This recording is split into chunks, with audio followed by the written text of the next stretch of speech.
All right, guys, so I'm about to post this on Google Classroom. Okay, so this is on pages 14 and 15, the tutorial that I knew you guys might have a problem with because it is brand new information.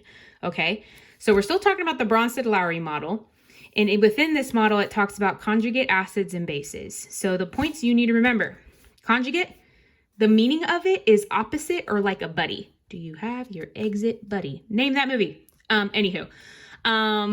So, and the main 3 points I want you to remember. So every Bronsted-Lowry, BL stands for Bronsted-Lowry. I didn't want to keep writing it. Acid has a conjugate base, like a buddy, an opposite. Every Bronsted-Lowry base has a conjugate acid. Hashtag PB&J. Kind of, they go together, okay? So remember, and this is from the prior video I just posted, Bronsted-Lowry acids are proton donors, hydrogen ion donors. Bronsted-Lowry bases are proton acceptors. Okay, so keep that in mind as we do this. I wrote some steps down. So this example is straight from the tutorial from page 14. Okay, so notice that here, number 1, observe what happens with the H's on each side.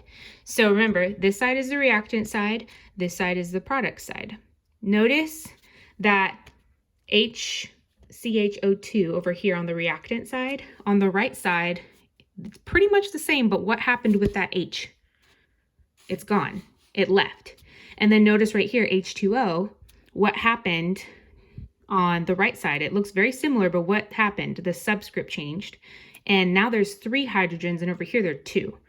Because remember, subscripts tell us how many atoms, okay, are in that compound. So then the second step says, identify which is the Bronsted-Lowry acid and base on the reactant side. Which side is that? The left.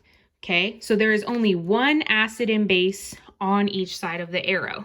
So on this side, there's an acid and a base. And remember, when we compared each side, the H had left, right? So that means it probably donated the proton. What is that considered? A Bronsted-Lowry, a Bronsted-Lowry acid. Okay, which makes this the what? Bronsted-Lowry base. Because it gained. This proton came over here to water and it became that, okay? So this made it the Bronsted-Lowry base. Now, number 3, identify the conjugate acid and base on the product side. So now on the product side, this is where your conjugates are, your buddies, okay? So now, my trick is this, guys. Whatever, I put it down here, it has to be the, quote, same compound or almost the same. It's not the same thing because it gained a proton, but it looks very similar, right? This is water, this is hydronium, and this is HCO2, and the H disappears over here, but it's almost the same thing. That's what I'm talking about here, okay? So on the right side, if this is the Bronsted-Lowry base, this would make the hydronium ion on this side the Bronsted-Lowry, the conjugate acid. I'm just going to abbreviate it, but this would be the conjugate acid. H2O is the base. The conjugate acid is H3O, which would make the CHO2 the what? The conjugate base. Easy? You kind of just need to kind of think about it and not get confused by seeing this huge reaction. Okay, so that's that. Now go to page 16. This is the example they give you, and it's a quiz question. Okay, and it kind of is related to what we just did. So notice this reaction here. Which 2 compounds are acting as Bronsted-Lowry acids? Okay, acids. What are those again? Proton donors or acceptors? These are proton donors. So the way to do this, guys, is to identify what we just identified on the other page. Identify your acid and base on the reactant side now. But let's look at what happened with the protons. Over here, it was H2.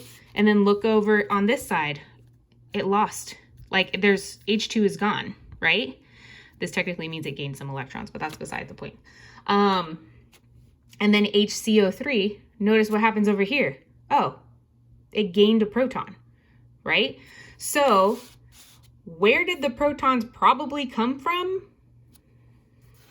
This right here, right? Because remember, on this side, it became less, which means that this one donated a proton,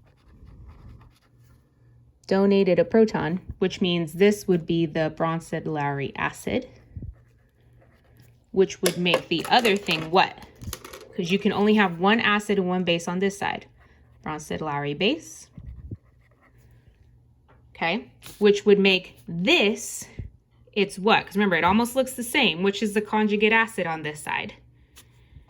This would be the conjugate acid on this side, and which would make this over here, if this is the acid, this would be the conjugate base.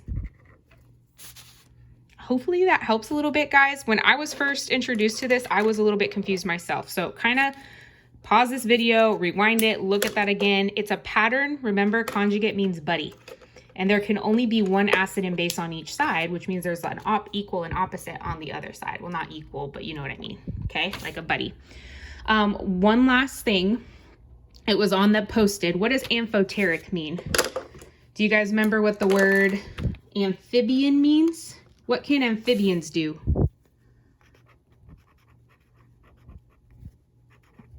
Can they just be in water?